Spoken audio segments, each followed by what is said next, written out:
So, anything exciting happen? Yes, I just recently finished a really good book. Okay, well if it's that good, you might as well tell me about it. The book is about the Russian Revolution and, well, as the title suggests, the Romanov family. Oh, Bloody Sunday! Since the peasants wanted a better life for themselves, they started learning how to read, and political documents were hard to find due to censorship by the Tsar. Censorship was very common in Imperial Russia because the Tsar, or the king, was an absolute ruler, which means he has absolute power. He's pretty much the government. He makes all the decisions and all this stuff. So yeah, anything the Tsar deemed offensive was censored. At the time, everyone who lived in Russia believed the Tsar was very close to being godlike.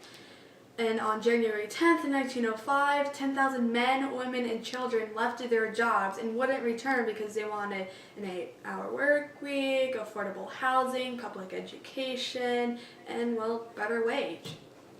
They just simply walked up to the Tsar's palace and just to ask for what they wanted. But they were met with the Tsar's guards. And, well, unfortunately, the Tsar's guards started firing, thinking that the peasants were, in fact, a threat. And, well, many people died. Approximately 150 to 200 people died, with 450 and 800 people injured. And as the name implies, it happened on a Sunday. That's how Bloody Sunday got its name. That's beyond horrible. In 1920, the reason why it took so long for the Russian Revolution to end was, well, because of World War I. The heir to Austria-Hungary was assassinated, and Austria-Hungary blamed Serbia for it, and Serbia knew that war was coming, so they asked Russia for help, and, well, England also had to help Russia due to this document they signed years ago. And, well, France signed the same document but with England, so you have Serbia, Russia, England, and France all on one side, while Germany was siding with Austria-Hungary due to the same rules. The people of Russia felt united again. They thought that their lives would change for the better. However, this did not happen. More food shortages and living conditions were just horrible. And, well, Alexandra, Tsar Nicholas II's wife, was blamed for a lot of the failures, and she was rumored to be helping the Germans. Why? Well, Alexandra was German, and she was blamed for a lot of the failures, and, well, the family had a negative reputation due to this guy called Rasputin. The royal family needed him, and their only son Alexei had this disease called hemophilia. Hemophilia is a disease where if you get a single scratch, it could bleed and bleed on for days and no signs of stopping. So they called Rasputin, and Rasputin magically healed their son from an accident that happened on vacation. And from there on out, Alexandra was amazed, and from there on out, the royal family called Rasputin their friend. He sounds like a really good guy. He kept bragging to the nobles how close he was to the royal family. And, well, he did some suspicious activities with some women. Did Rasputin ever heal Alexei? Fully, no. Demands to get rid of Rasputin grew. And one night, some men decided to kill Rasputin, and so they asked him to go party with him, And, well, he took the bait, and there were cakes and wine that were supposedly laced with cyanide, and when Rasputin took a bite, nothing happened. The men were confused, and they eventually grew so angry enough that they started shooting at him. And, well, Rasputin eventually escaped outside, and, well, to sum up, he was shot 3 times, and then his corpse was dumped in the river, the Neva River. And when they found the body, to sum up, the 3rd bullet should have killed him, but the way he was positioned, it looked like he was grasping for a breath of air. And so they just said that gunshot wounds was his cause of death. Wow, what a violent way to get rid of a guy. Is this just a question that I had for a while.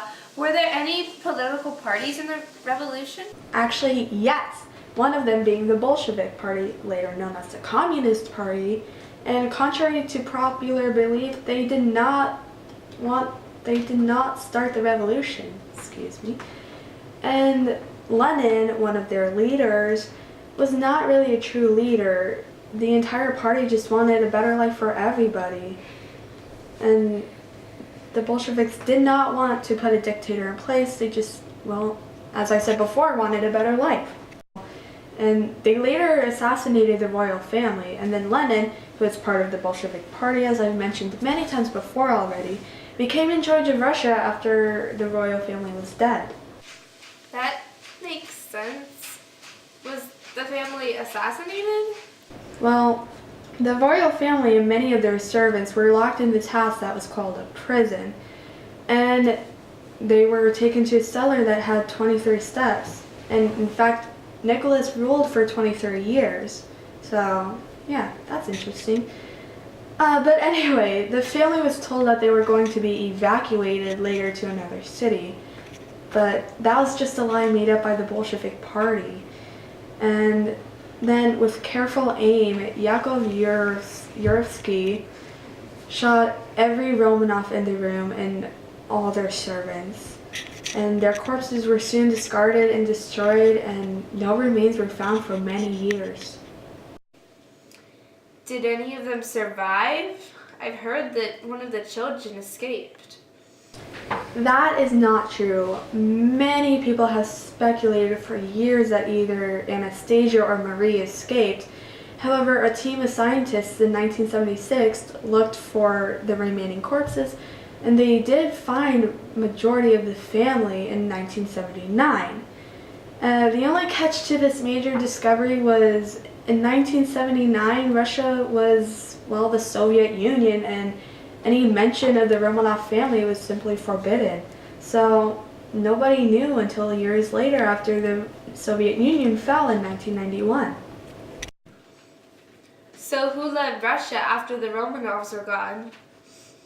Remember how I was talking about the Lenin guy? Well, he took over. He wasn't a very nice leader, though. In fact, Russia had a civil war for 3 years after the Romanovs died.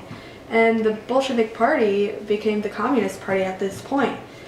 Life wasn't any better for anyone because the Communist Party issued many, many laws that enabled them to inspect every minute of everyone's life. The new government even told its citizens when and where they had to work. And everything was rationed, everything. Even electricity had to be rationed. Also, in order to eat in the city, you had to sign up at these food trucks and wait in a very long line for hours on end. And majority of the time, these food trucks ran out of food.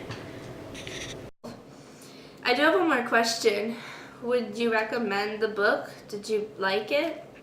In all honesty, I really did enjoy reading this book. I found out a lot of new things, and it didn't feel like it was fact upon fact upon fact.